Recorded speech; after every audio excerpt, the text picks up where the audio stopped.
So hello dear student, কেমন আছো? I hope প্রত্যেকে শুধু ভালো নয়, ভীষণ ভালো আছো।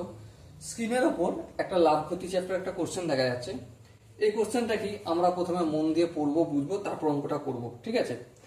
বলেছে যে একটি দ্রব্যের বিক্রয় মূল্য তার ক্রয় মূল্যের 11/16 গুণ দ্রব্যটির বিক্রয় করে শতকরা লাভ কত হবে।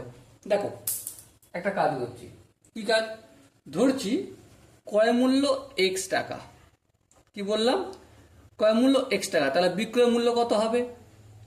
এক্স ইন্টু 11/6 সমান কি হবে?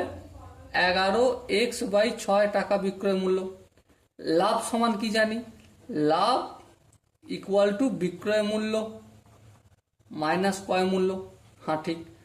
এবার দেখো, ভগ্নাংশের যোগ বিয়োগ করবো, লসাগু 6 হবে, 11x হবে, মাইনাস 6x হবে। আলটিমেট কি পাবো? 11 থেকে 6 বিয়োগ করলে 5x/6 টাকা লাভ। এবার শতকরা লাভ কত? শতকরা লাভ বের করতে গেলে সিম্পল ফর্মুলা, লাভটা উপরে লেখো 5x/6, নিচে নিচে কি হবে? নিচে হবে ক্রয় মূল্য। যেহেতু এখানে বিক্রয় মূল্যের উপর লাভ বা ক্রয় মূল্যের উপর লাভ বলেনি, সেহেতু ক্রয় মূল্যের উপরই লাভ ধরবো।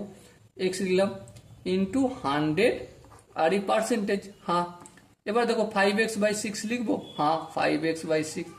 এটা কি চিহ্ন আছে? ভাগ চিহ্ন। এটা গুণ চিহ্ন করলাম। এটা এক্স এর নিচে কি চিহ্ন মানে 1 আছে, x/1। এটা কি হয়ে যাবে? 1/x into 100%। এই এক্স কাটবে। হ্যাঁ, এবারে দেখো 3 হবে, 3 দুগুণে 6, এটা কি হবে? 50 হবে। এবার দেখো 5 আর 50 গুণ করলে কত হয়? 250/3%। এবারে এটাকে দেখো 3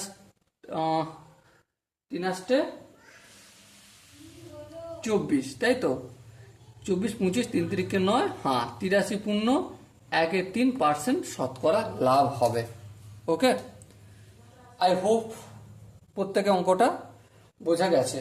যদি কারো কোনো জায়গায় ডাউট থাকে, কনফিউশন থাকে, তার জন্য কমেন্ট বক্স খোলা রইল। ওকে, চলো, দেখা হচ্ছে। এরকমই একটা সুন্দর সেশন নিয়ে আসছি। ততক্ষণ পর্যন্ত ভালো থেকো, সুস্থ থাকো। জয় হিন্দ।